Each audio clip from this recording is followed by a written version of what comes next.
They crossed the ocean in chains, but they didn't come alone. The gods walked with them.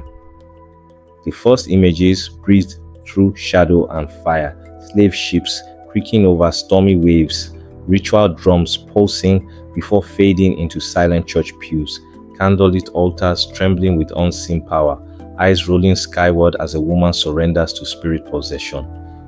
These are not just memories, they are echoes. A voice, slow and solemn, calls forth the mystery.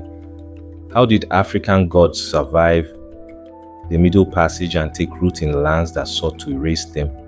This is not just a story of survival, it is one of transformation, of resistance, and above all, spiritual power. As enslaved men, women, and children were torn from homelands, dragged from Yoruba shrines, Congo groves, and Dahomey altars, they carried what could not be chained: the breath of the gods, the codes of their rituals, and the names of ancestors etched deep into soul and bone. Even when languages were beaten out and customs banned, they did not forget. The gods did not die, they hid. In the hulls of ships, prayers were whispered where captors heard only groans. Sacred objects were sewn into hair, chants buried beneath sorrow, and eyes closed in trance even as the world burned. In this silence, divinity endured. Across the Caribbean, the Americas, and beyond, spirit possession became protest, ritual became resistance, and the gods wore new faces. Catholic saints masked Orishas, candles disguised devotion, hymns carried hidden names. From Santeria to Vodou, Candomblé to Obeah, these were not Christian conversions, they were coded revivals of Africa's oldest truths. What we explore is more than history, it is the living presence of the sacred, adapted and rerouted. This story is about those who remembered in secret and danced in the shadows. The gods are not folklore, they are the survivors. As their children, it is time we listen again, time we remember, because they crossed with us and they are still speaking. In the pitch-dark holds of the slave ships that carried our ancestors across the Middle Passage, something far more than human flesh was in transit. Packed tight beneath the decks, men, women, and children of diverse African cultures were stripped of names, languages, and dignity, but not of spirit. Though their bodies were wounded and bound, their souls carried an ancestral cargo that defied chains. They brought with them lineage and initiation. Some had been priests, tending ancestral groves, diviners who spoke to gods, drummers whose rhythms summoned power, and initiates carrying secret songs and sacred knowledge. These spirits did not die at the docks, they were sealed within the ship's hull, echoing through its timbers in whispers of resistance and coded prayer. To understand the Middle Passage as more than horror is to recognize its spiritual complexity. It was forced migration, yes, but it also became a spiritual carriage and a cultural burial ground. Africa's sacred systems, Ifa's cosmic mathematics, Vodou's ancestral networks, Congo's cosmology of dual worlds, diverse Bantu spirits could not be carried out openly. Instead, they were compressed, encoded, and hidden. Arosa priests wrapped charms in their hair, passed them hand to hand, concealed ritual tools within garments, even within the folds of plastered flesh. Children fingered secret beads beneath their clothes. Coded chants were murmured quietly, shared during moments of stolen intimacy. When the Atlantics rolled round words, when the sun's glare swallowed horizons, covenants were kept. Though tongues were silenced, the spirits remained awake. Imagine the rhythmic drumbeat carried in someone's heartbeat, steady as a second pulse. A chorus of spirits moving beneath the surface, echoing in memory and blood. A woman scooping handfuls of ocean water and whispering an ancestral name into the tide, hoping it would carry her prayer to another shore. A man coaxing soil from the deck's cracks into a cloth bundle, soil he hoped would serve as altar in a land steeped in chains. Each hidden ritual object, each forced lullaby, each prayer at sunrise or midnight was a thread in a tapestry woven across time and geography. Even more powerful was the mnemonic poetry of memory. Each chant, song, proverb, and spiritual tale became a vessel for collective history. When words were forbidden, they were compressed into euphemism, metaphor, song, shapes of memory that no beat could crush. Ifa verses morphed into tall tales disguised as folklore, Yoruba orations masked within lullabies. Vodou drumming patterns hid the names of Elodobie like Danbala and Erzule. Congo cosmologies reenacted in whispered proverbs, recalling Azambi's throne. Bantu prayers became coded through footwork, patterns, breathing. These were not mere memories, they were survival strategies. As the ships landed, they were possessed not by disease alone, but by a subterranean script of sacred resistance. This spiritual endurance offered solace and strategy. Some legends describe clandestine households of believers who held tiny altars on their boards or in their clothes. Some stories speak of African mothers singing themselves to sleep with chants that sealed protection around their children. Some ritualists describe passing the knowledge to newborns by marking their bodies with ritual ash when the ship docked. Others recount secret covenants made on beach landings when the moon was high. These were not theatrical acts. They were ritual survival. Music, chants, prayers, and rituals became the hidden fuel that held communities alive in foreign lands. So when we say, though their tongues were silenced, the spirits remained awake, we need to grasp the full weight of that statement. This wasn't figurative, it was factual. The gods arrived with us, they crossed the ocean. They survived fire, chains, lash strokes, and forced baptisms. And they spoke in codes of congested prayers, in the pauses between breaths, in the collective pulse of a community determined not to forget. The gods were present in the cries that rose during storms, in the stillness that descended at death, in the laughter that erupted in spite of pain. Their presence knitted hope into the soundscape of trauma.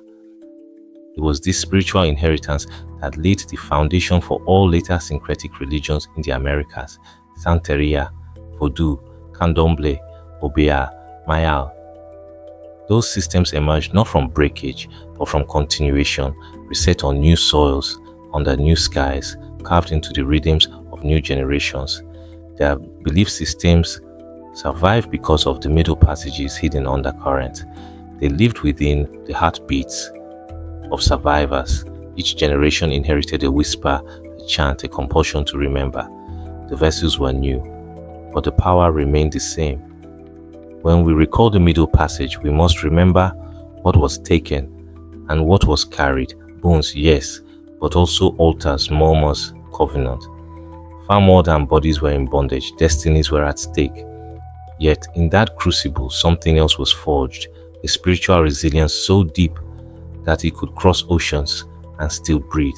And so the gods arrived, not as conquerors or colonizers, but as ancestors, as voices, as the beginning of resistance and reclamation that would ripple through centuries and continents.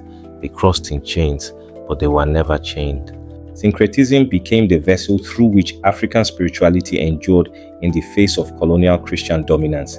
As enslaved peoples found themselves compelled to adopt Catholicism, they subtly merged their ancestral gods with Christian saints, crafting protective masks that would disguise their sacred traditions.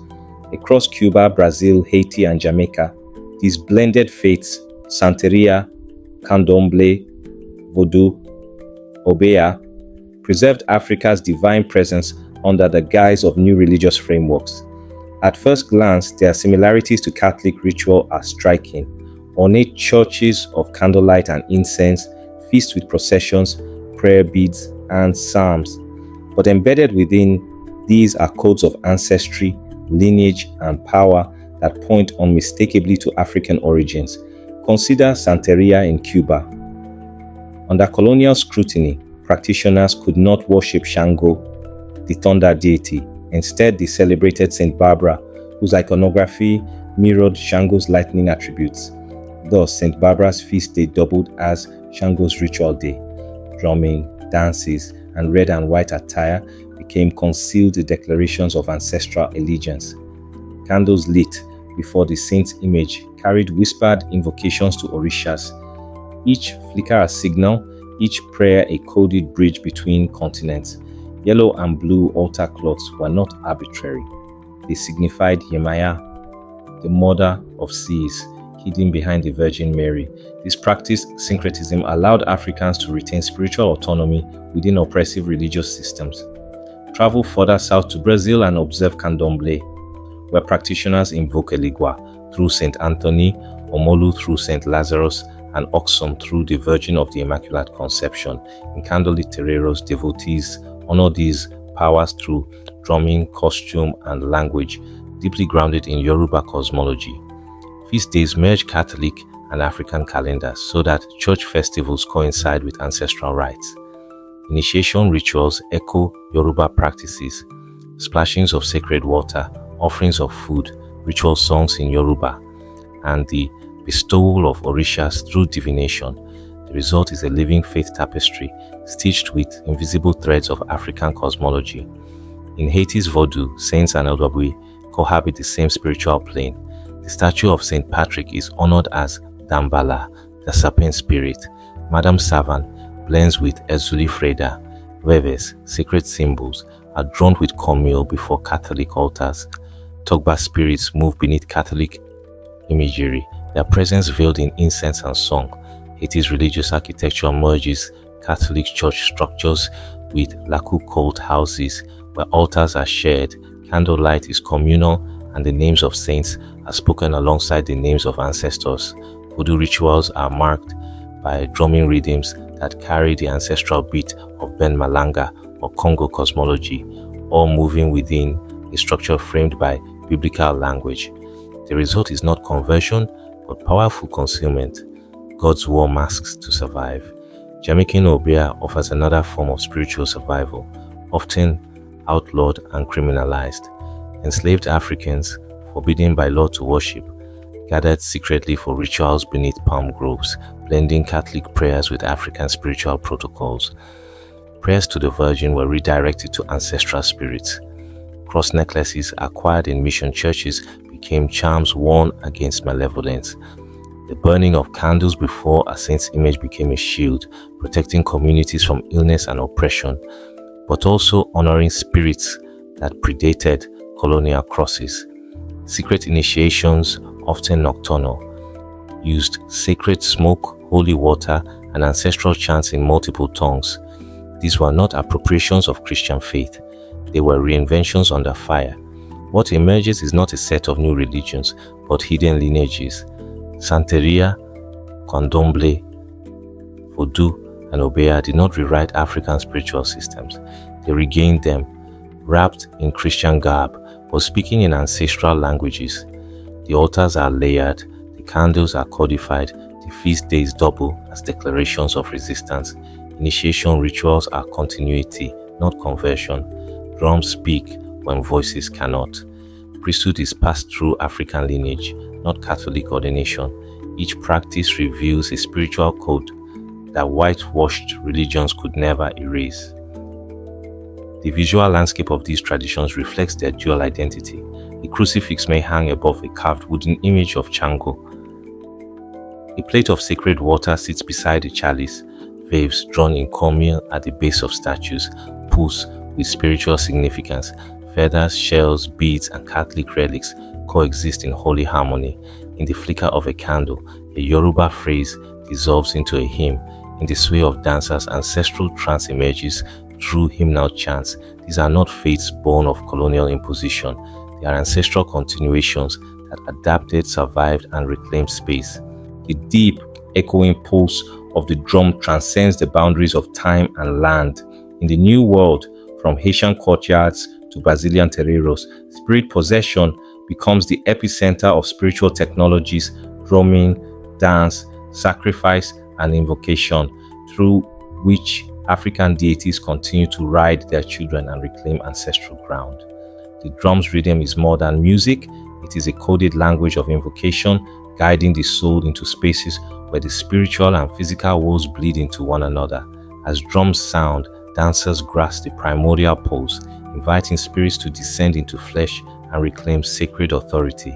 In Haiti, the Loa Ezuli's presence is unmistakable. A woman's body trembles. Her eyes roll upward. Her voice shifts into an accent not her own. She speaks in tones that echo ancestral heartbreak and her divine compassion. The drumbeat quickens, the tempo accelerating until the possession becomes a bridge, an embodied reunion between spirit and community, a reclamation of identity erased by colonial violence. It is not spectacle but survival. As the drum breathes life into the space, the possessed woman becomes Ezuli's voice, speaking truths, pouring blessings and channeling hope for her community. Thousands of miles away in a Brazilian terreiro, a man sways beneath the shade of mango trees, singing praise to Ogun. Drums roll like thunder, the low tones mimicking the forge's ring. As the ceremony intensifies, Ogun steps forward, manifesting in fire in the man's eyes and stands. Muscles tremble with ancestral recognition. His dance becomes a map of handed-down instruction, the forging of metal, the sharpening of tools, the breaking of chains. Each beat, each footfall is a step closer to spiritual return. To be possessed was to remember. To dance was to return home, across oceans, across centuries, across forced reckonings. This possession is spiritual resistance. Under colonial rule, enslaved people used possession to assert autonomy over their bodies, to communicate resilience, to assert that even under manacles they belonged to forces far greater and older. Possession became protest, a moment when the slave body was reclaimed not by owners but by deities. Ceremony turned into sanctuary, draining oppression from the bones and refilling spirits with ancestral blood. The architecture of these spiritual events is profound. Drumming circles align in concentric response to ancient cosmologies. Every tone is intentional. Dance formations echo sacred geometries. Feathers, cowries, and elements of Catholic imagery blend on the space's boundary, warding off malevolent presence while inviting ancestral warmth. Sacrificial offerings, food, rum, cigarette smoke are tucked into jars or poured onto the earth to nourish LWA, Orishas, and ancestors. Invocation is not a prayer. It is a covenant being renewed with each chant and each breath. Possession manifests differently depending on lineage and deity. Some are overt with trance states accompanied by speaking in tongue, dramatic feats of strength, or unexplainable healings. Others are gentler, with luminous calm, tears of remembrance, or even prophetic vision. A ceremony may end with the possessed sharing divinations, restoring fractured relationships, or offering physical healing. The community participates, children watching, or elders chant prayers, and families recall stories of ancestral divination around the heart. To be possessed is to speak the silence of history. It is to confirm that the gods crossed the ocean, walked with captives, hovered in the holds, and waited within each child born of their bloodline. It is to herald unforgetting. To be possessed was to remember. To dance was to return home. When that dancer sways, the ocean's current is bridged. When that drummer breathes, the world awakens. The gods speak, not in thunder, but in the rhythm carried in the bones of their people. African cosmology did not perish upon arrival in the Americas. It took root, blossoming across rivers, forests, and hills in new lands. In Jamaica, Cuba, Brazil, Haiti, and beyond, Africans discovered that the landscape before them was not empty, it was alive with spirits. Rivers carried the echoes of Oshun, the Yoruba goddess of fresh water and fertility, who found new life in Caribbean streams and riverbanks. In silent groves and forested hills, Papa Legba, the Congo crossroads guardian, made himself known. His presence summoned at paths, gates, and pilgrimage trails.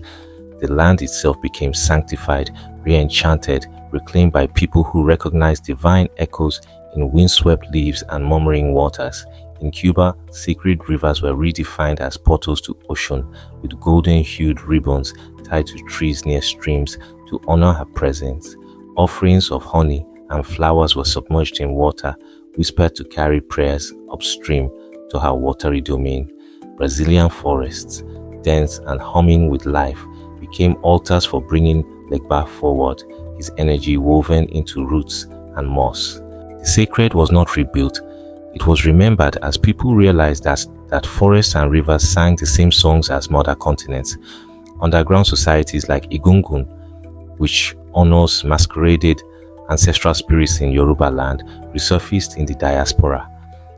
In Trinidad and Cuba, costume dancers don white masks during private ceremonies, their steps echoing ancestral drum beats and timeless choreography. In Cuba, the Abakwa Brotherhood, a sacred order of Congo origin, re-emerged under colonial disguise, holding rites in hidden houses across Havana. Initiates spoke coded language, performed ritual dances, and used secret symbols that bridged African origin and New World survival. These societies preserved lineage-specific spirituality in clandestine continuity, allowing members to identify each other not through visible uniforms but through gestures, murmured phrases, and carefully encoded songs. The landscape became coded, and so did language. In Haitian Vodou, vives, intricate sand-drawn sigils mark sacred sites, offering visual keys to invite or control LWA. Each vive combines theme flourishes that echo ancestral glyph patterns, summoning specific deities who know their own marks. These vives appear beside Catholic candles and are traced on the earth before ceremony. Brazilian practitioners of Umbanda and Candomblé leave painted symbols on altars, axes for Ogum, mirrors for Oba, each sign embedded with cosmological meaning passed through generations. Secret chants echo tribal origins, whispered in transmission lines that are never fully recorded. A Cuban initiate may murmur a phrase in Lukumi, a Yoruba-derived tongue that blends with Spanish prayers, layering languages like terrain. An offering may begin with Orula, slide into Santa Barbara, and end with Salve Madre. Each note and phrase blends continents and centuries through coded invocation. Temples in Port-au-Prince, Havana, Salvador, and Kingston hold multiple altars, each dedicated to deities wrapped in Catholic ornamentation. Freshwater bowls sit next to crucifixes, vaves trace floors outlines, and incense burns like fog in altars.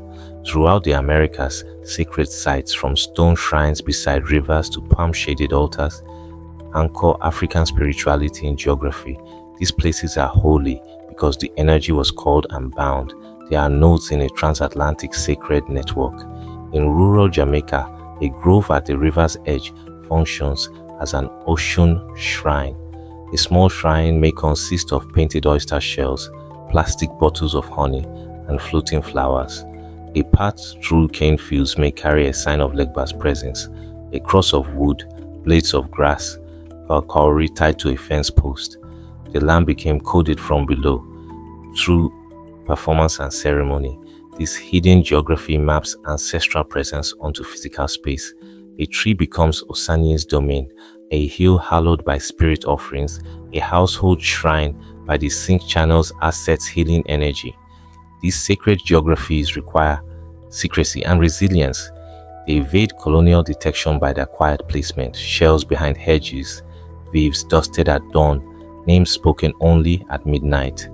Households guard their rituals, teaching only those initiated. Over generations, families handed down river-based chants for Oshun, forest-based dances for Legba, and drum rhythms that carry Congo heartbeat. These invisible rituals stitch together community continuity through land and lineage. In reclaiming sacred ground, African descendants not only transplanted gods, they recreated cosmic landscapes in the Americas. They healed colonial erasure by mapping African cosmology onto rivers, forests, mountains, and hidden temples. In doing so, they carved sacred geography into places meant to mute their past, turning those lands into living shrines and ensuring that though they crossed oceans, their gods walked with them and still walk today. Across the globe, from the streets of New York to the shorelines of Bahia and the courtyards of Port-au-Prince, the gods never left. They simply waited within the hearts of their descendants. In recent years, a wave of spiritual resurgence has swept across diasporic communities carried by young seekers yearning to reconnect with the roots severed by centuries of displacement. What began as quiet inquiries into ancestral identity has blossomed into full-scale revival of Yoruba, Vodou, and Congo spiritual traditions, reshaping individual lives as well as global culture. In Brooklyn and Queens, vibrant Yoruba orthodoxy circles have emerged, where devotion to Orunmila, Oshun, Ogun, and other Orishas mirrors the rituals practiced in Nigerian groves. These young practitioners study divination systems using kekes and cowries, prepare traditional offerings, and wear ceremonial white robes in weekly meetings. In Salvador Bahia, local terreiros attract youth drawn to Candomblé, bridging afro-Brazilian heritage with personal discovery. Overseas in Port-au-Prince and along Haiti's rural plains, Vodou temples, courtyards of spirit, resound with drumming, chanting, and spirit possession, drawing crowds who come seeking healing, guidance, and ancestral blessing. These spiritual revivals are not merely folkloric or symbolic. They address pressing social needs. When local communities face injustice, practitioners invoke ancestors and deities to manifest protection and public awareness. In neighborhoods plagued by violence, weekly altars for Ogun and Babalo Aye are erected with candles, rum, and fresh fruits to call on spiritual guardians. In diaspora interfaith circles, petitions to Oshun and Aset are accompanied by prayers for community health, social equity, and emotional balance.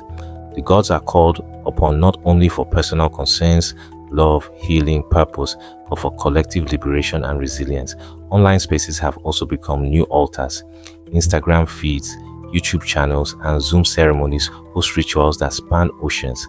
Sacred items like cowrie shells, ancestor candles, ritual oils, ceremonial beads, and cloth are available through small online shops, many run by diaspora descendants, building micro-enterprises centered around spiritual heritage. These offerings, while transactional, also rejuvenate sacred economies previously marginalized. A candle meant to honor Legba might ship from Cuba to Canada. A ritual balm for Obatala may cross continents to Europe, creating physical and symbolic bridges. This resurgence is political as much as spiritual. In Brazil, Candomblé priests speak out against racism and environmental degradation, positioning ancestral tradition as both a voice and a shield for marginalized communities. In New York, Yoruba temples host legal clinics, mental health workshops, and cultural education sessions. In Haiti, Vodou leaders are often elected community figures, mediating between state and citizen. In Cuba, Afro-descendant youth wear Osanyin symbols as emblems of resistance and identity. These acts reflect a growing recognition that ancestral spirituality can be a force for healing colonial wounds, nurturing unity, and promoting equity. What we witness is not a revival of the dead, it is the evolution of the living. The gods have adapted to digital rhythms, urban landscapes, and global diasporic flows. Traditional initiations take place on video calls. Communal chants are shared on Instagram Live. Sacred texts are published in pamphlets and blogs. Ritual forms once hidden in remote terreiros now inform museum exhibits, cultural festivals, academic programs, and cross-faith dialogues. Each new generation chooses not only what to remember, but how to carry that memory forward in ways that intersect with contemporary life. And yet, even as rituals evolve, core principles persist: reciprocity, community, ancestral relationship, and spiritual integrity. Initiation remains a formal, often lengthy process, not a casual rite of passage. Songs are still taught by elders in Yoruba or Fon. Altars are built with intention, not decoration. Sacred drums are consecrated at birth. Dancers learn to move within codes passed down through inspected lineages. In each moment, participants reaffirm spiritual pacts that connect them not only to deities but to each other and to the ancestral river that began in Africa. This revival alters identity too. At cultural festivals in Salvador, New Orleans, Toronto, or Dakar, young Afro-descendants often express a sense of grounding through ritual. They speak of ancestral legal wisdom, of spiritual diplomacy, of internal justice. They redefine what it means to be modern and African-rooted, cutting across continental divides and colonial borders. They embrace spiritual sovereignty as a path to global citizenship, mental wellness, ecological care, and anti-racist action. In this way, the gods never truly left. They simply awaited a generation ready to hear them again. They are being remembered not as distant relics, but as living guides, guardians of justice and balance, co-authors of identity, companions in resistance. The resurgence is neither nostalgia nor cultural tourism. It is a reactivation of everything Africana offers to heal a fragmented world: reconciliation, resilience, rhythm, and reclamation. So as we witness these ceremonies, candlelit altars, online gatherings, and ritual gatherings, we remember the power in our own bones and blood. The gods still speak, still breathe, still walk this earth through us. And through this living revival, they remind us that spiritual return is not just possible, it is inevitable. As the drums fade and the candles glimmer in the soft evening air, we arrive at a truth that echoes across time and tide. The gods remember us. These traditions were never extinguished. They lived, evolved, and found new ways to speak. Across continents and centuries, African spirituality did not vanish. It adapted, survived, and grew deeper. In ceremonies today, in dreams, in ritual chants, we hear their voices, whispered beneath the surface, pulsing through bronze bells and ancestral names. They crossed the ocean in silence, but today they are speaking again.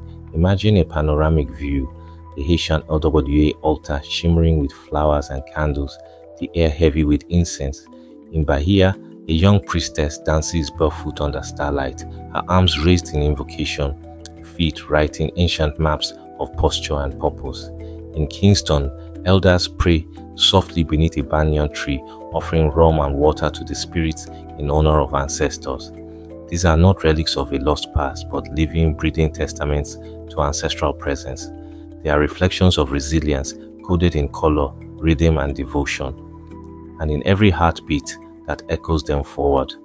To remember these gods is to remember ourselves. Each ritual becomes a mirror, revealing personal and collective identity.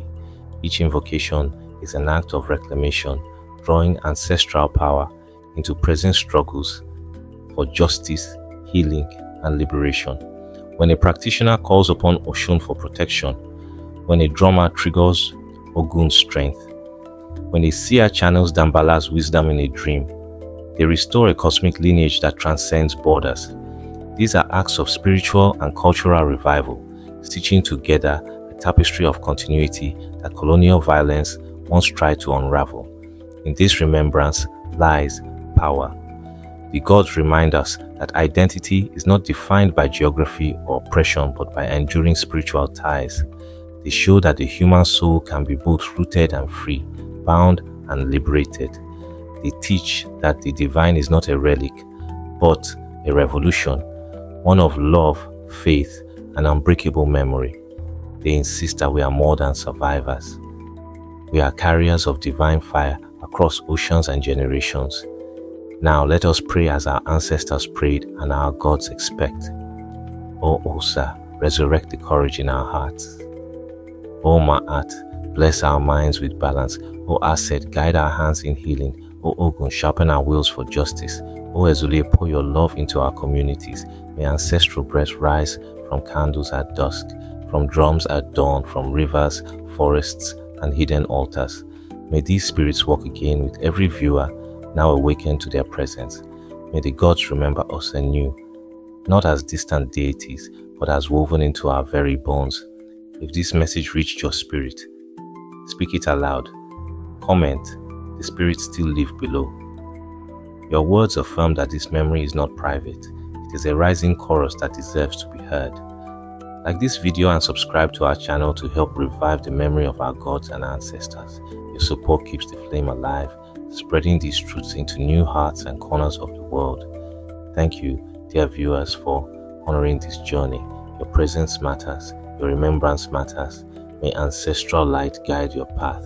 In the next episode, we will step deeper into hidden corridors of ceremony, lineage, secret priesthoods, and the hidden keepers of the old ways. Join us, and together let us walk the path of the sacred revealed. May the spirits walk beside you.